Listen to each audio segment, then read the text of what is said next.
Sorry for the weird aspect ratio during the video. I don't know what the fuck I did wrong. What's kicking, legs? Welcome to a gruesome episode of McFarlane Toys, and welcome back to the familiar background that is the sofa.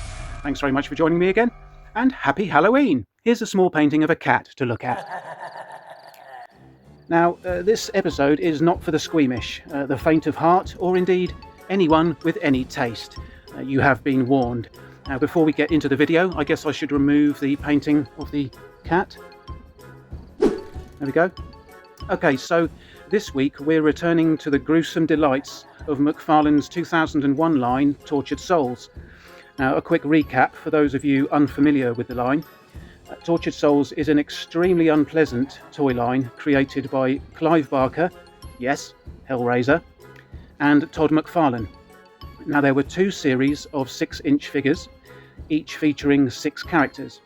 Now, if you'd like to see my reviews of each series, links can be found in the description. Now, there were also 5 limited edition figures from the first series made in a larger scale, but more about that later. Now, each figure in the series came packaged with their own section of Clive Barker's Tortured Souls story, set in the nightmarish world of Primordium, telling the stories of these characters and how they relate to one another. The story is quite disturbing, and the imagery is graphic and upsetting. Now, you may be thinking that these figures remind you somewhat of the Cenobites from Hellraiser, and that would be a correct assumption to make. The characters in Tortured Souls are all Cenobites, which is the same type of person. I don't want to say human, but it's the same kind of creatures that are in Hellraiser. So yes, there is a connection there. So on to the toys, yay! Now, shortly I'll be looking at the special edition, limited edition of one of the characters from the first series. It's my favourite one, and is possibly the sickest and weirdest figure I've ever seen. But I will ease you in gently by bringing in the 6-inch version first. And when you're, I guess, comfortable with that, we'll double down and take a look at my favourite horror figure in the collection. So while I still have the camera locked off, let's bring in the attractive and nay stunning Dr. Talisac.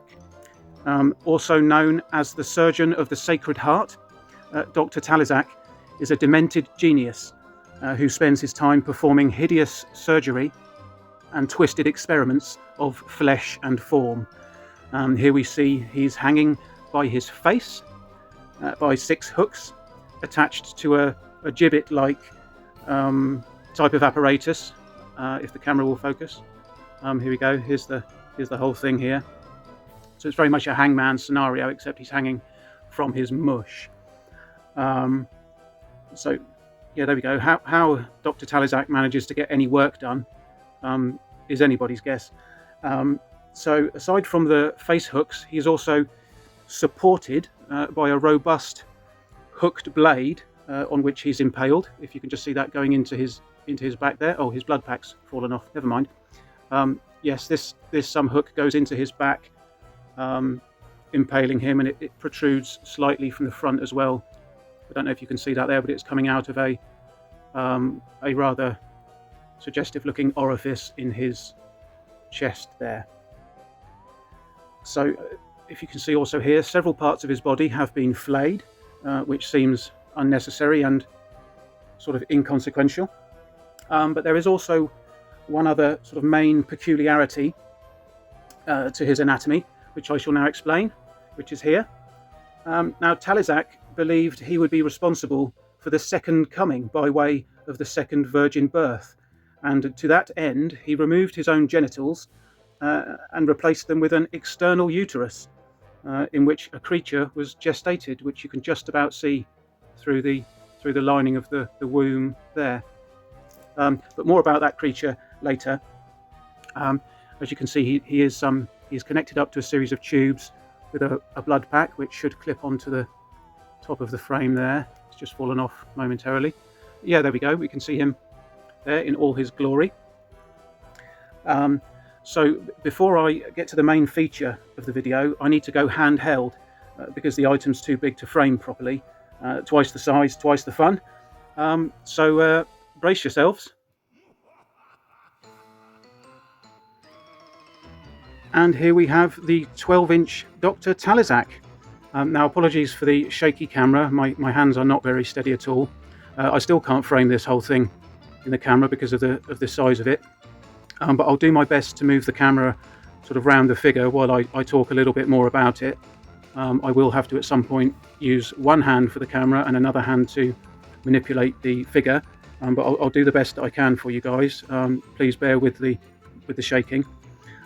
Now, the 12-inch limited edition figures were produced in 2002, and they featured 5 of the characters from Series 1. For some reason, the character Mongoloid was not made in this scale. As you can see, the detail in the mould is pretty much identical to the 6-inch version, but being twice the size, the detail is easier to appreciate, and some parts are more realistic, such as the blood pack, which I guess it looks a bit better on this version. The blood looks a little bit more realistic. It seems to be painted on the inside rather than applied on the outside. The blood pack isn't hanging particularly straight at the moment, I'm afraid. I'll try and do that. Now, unfortunately, because of the way the supporting apparatus on his back through there, because of the way that holds him up in the air, the chains that are holding his face, suspending him by his face, are a bit slack. Ideally, they would be a little bit more stretched out and taut to give the impression that he is hanging from them. So that's one slight gripe I have with this larger figure, is it doesn't look quite as realistic as the other one. If I bring in the other one quickly, you can see, there we go, you can see he's hanging a bit more realistically on those chains. They're a little bit longer, and he does look like he's sort of suspended from them a little bit more realistically, but there we go. So if we have a closer look at Talisac's womb, here we go. You can see that the plastic used is slightly more translucent, which gives us a better view of the creature Mongoloid growing inside. Now, if I just pull back a little bit here, I do have the 6-inch version of Mongoloid. As I say, this wasn't produced in the 12-inch version, but this is the 6-inch. Oh, fuck, he's fallen over. Right, hold on. Let's hang him up again. It's all gone tits up. Let's just place him there for now. Yes, here is Mongoloid. This is the creature that Talisac created in his womb there. So this is the production of that bit, for want of a better word. So yeah, there we go. A lovely figure, as you can see. He looks like he's enjoying himself there. He doesn't have feet on the end of his legs. He has hands. So yeah, an attractive figure, as I'm sure you'll appreciate. And in case you were wondering, yes, Mongoloid was birthed successfully, and Talisac was very pleased. Mongoloid obviously developed into this fine specimen. Lovely.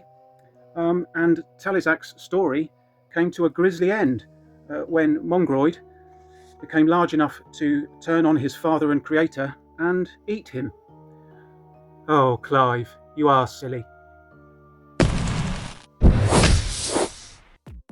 So, there we have it, folks. If it's possible to enjoy this video, I hope you did. If this is the case, do give it a thumbs up. If not, give it a thumbs down. The algorithm appears to value each one equally. Please consider sharing the video and/or the channel with any other legs you may know. Do subscribe if you're new to the channel, and please do leave a comment and let me know if you like the tortured souls or if you are now anticipating nightmares. Thanks very much for watching. I shall now make like a shepherd and get the flock out of here. Happy Halloween, and see you next time. Bye!